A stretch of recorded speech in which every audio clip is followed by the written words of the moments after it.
Taja Mheshimiwa Eric Shigongo.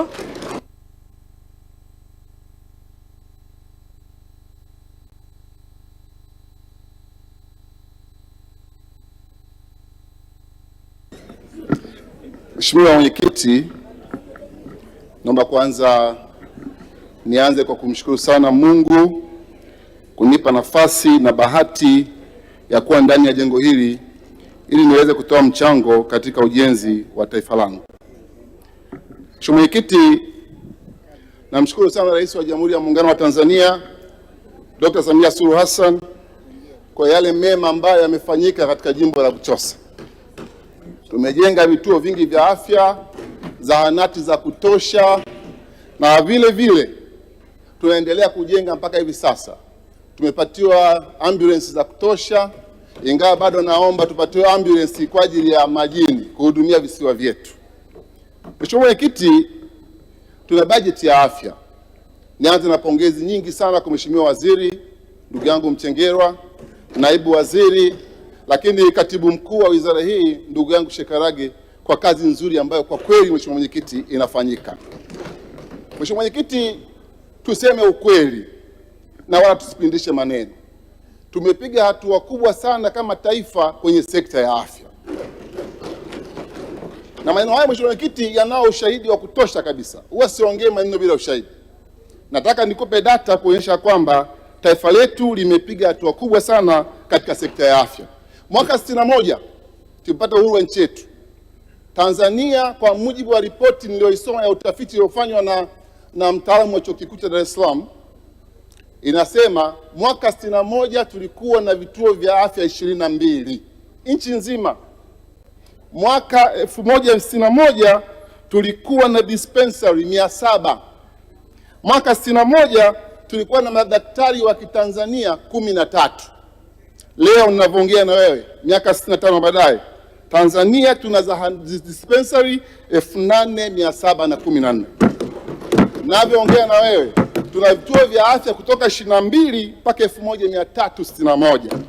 Tunavyoongea na wewe kuna madaktari kutoka 13 mpaka madaktari 1012. Mheshimiwa Mwenyekiti, kazi kubwa sana imefanyika. Na kwa matokeo hayo ya kazi kubwa iliyofanyika, umri wa kuishi wa Mtanzania umeongezeka. Mwaka 61 Mtanzania aliishi kwa miaka 37 life expectancy. Lakini life expectancy leo ni miaka 67. Jirani zetu wana miaka 66. Jirani mwingine ambaye nisiwezi kumtaja jina ana miaka 65. Umri wa kuishi umeongezeka, sio ajali, ni kutokana na huduma za afya kuboreka. Na ipongeza sana serikali ya Chama cha Mapinduzi kwa kazi nzuri iliyofanyika. Mheshimiwa Mwenyekiti, mwaka 61 baada ya kupata uhuru, rais wetu wa kwanza, baba wa taifa Mwalimu Nyerere, alitangaza maadui watatu. Adui wa kwanza, ujinga, maradhi na umaskini. Na akamteua waziri wa afya wa kwanza Derek Bryson, ambaye kwa mara ya kwanza aliamua kufanya utafiti akimtumia mtafiti social scientist kutoka Uingereza aliyekuwa akiitwa Richard Titmuss. Alifanya utafiti ule akaja na mambo matatu ambayo lazima niongelee. Kwamba ili Tanzania iwe taifa lenye afya kwa wakati ule ilikuwa ni lazima tufanye mambo matatu. La kwanza, tuwekeze kwenye kinga, preventive medicine. Lazima kuwekeza kwenye kinga. La pili, ilikuwa ni kufundisha wataalamu wa afya kwa sababu tulikuwa hatukuwa nao. Na la tatu, ilikuwa ni kupanua miundombinu ya afya. Hayo yamefanyika kwa miaka 65. Nimekutajia tumepiga hatua kubwa kiasi gani. Mheshimiwa Mwenyekiti, narejea kwenye hoja yangu ya kinga.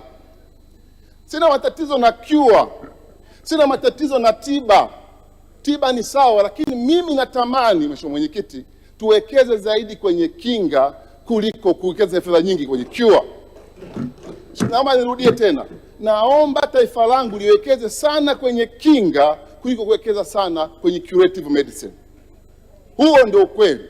Mheshimiwa Mwenyekiti, kinga, hata Waswahili wanasema kinga ni bora kuliko tiba.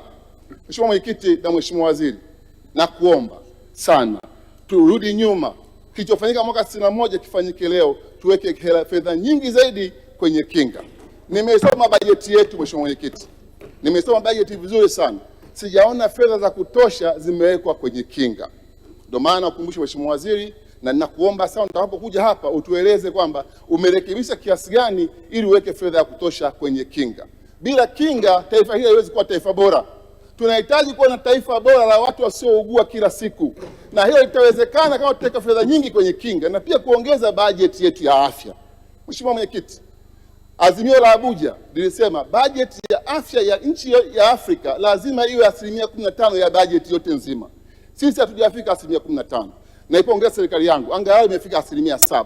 Na iomba serikali iongeze bajeti ya afya ili kusudi tuweze kuhudumia watu wetu vizuri. Tuweze kuwa na taifa ambalo, Mheshimiwa Mwenyekiti, watu wake wanaumwa. Taifa gonjwa huwa na uchumi gonjwa.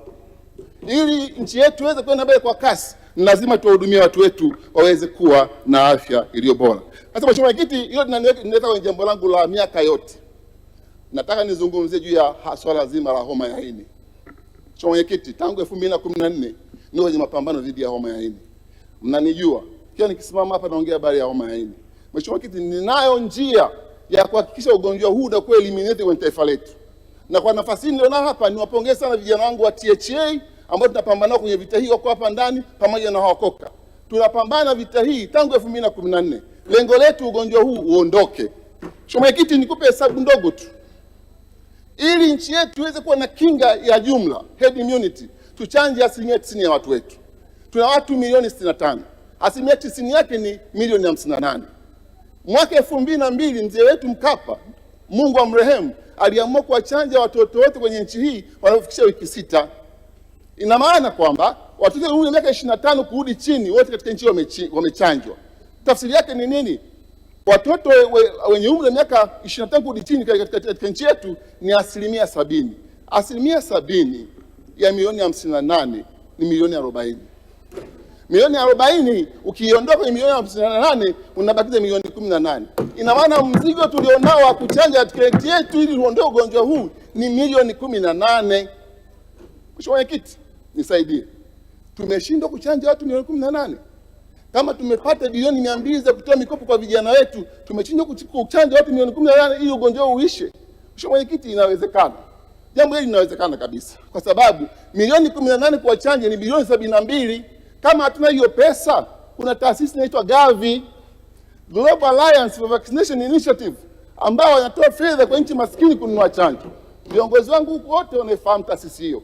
Kama Gavi hawana pesa, iko taasisi nyingine inaitwa CDAF, Center for Disease Analysis Foundation, ambao wananunua chanjo kwa jumla kwa nchi maskini na kufanya chanjo iwe nusu bei.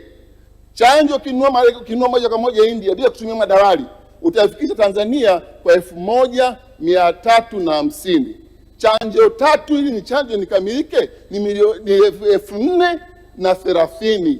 Hatuwezi kukosa 4030 kwa chanja watu wetu. Mheshimiwa Mwenyekiti, kwa uchungu kabisa nasema watu wanakufa, ugonjwa unaenea, maambukizi yanaongezeka, na tunaweza kuwachanja watu wetu wasiendelee kufa. Uwezo huo tunao. Mheshimiwa Waziri, na kuomba na kuamini kwenye wizara zote zilizopita umefanya kazi nzuri sana. Zuia watu wetu kufa kwa homa ya ini. Mheshimiwa Mwenyekiti, la mwisho na la muhimu sana. Pentavalent, hiyo chanjo ya watoto inatolewa kwenye umri wa wiki 6. Mama ambaye ameambukizwa akizaa kutoka siku ya kwanza, mtoto anakuwa hana kinga mwilini mpaka wiki 6. Huu muda wa wiki 6 mtoto anaambukizwa. Kwa mwaka mmoja tunatengeneza watoto wagonjwa 10,000. Hatuwezi kuendelea namna hiyo. Mheshimiwa Waziri, nisaidie. Utakapokuja hapa, naomba majibu, umetenga kiasi gani kwa ajili ya birth dose, ile chanjo anayopewa mtoto wakati wa kuzaliwa? Maana hatuchanji. Nchi nyingine zote zinachanja. Ethiopia imemaliza ugonjwa huu, Egypt imemaliza ugonjwa huu, sisi hatuchanji. Kwa nini? Hatuna fedha ya kutoa birth dose. Siamini. Usipokuwa na majibu, Mchengerwa ni rafiki yangu sana, tunaelewana sana. Shilingi moja itabaki hapa mpaka nipate majibu. Mheshimiwa Mwenyekiti, nikushukuru sana. Naunga mkono hoja. Mchengerwa, chapa kazi, tuko pamoja. Ninakuamini, hujawahi kuniangusha. Mungu ibariki Tanzania. Asante kwa kunisikiliza. Asante Mheshimiwa.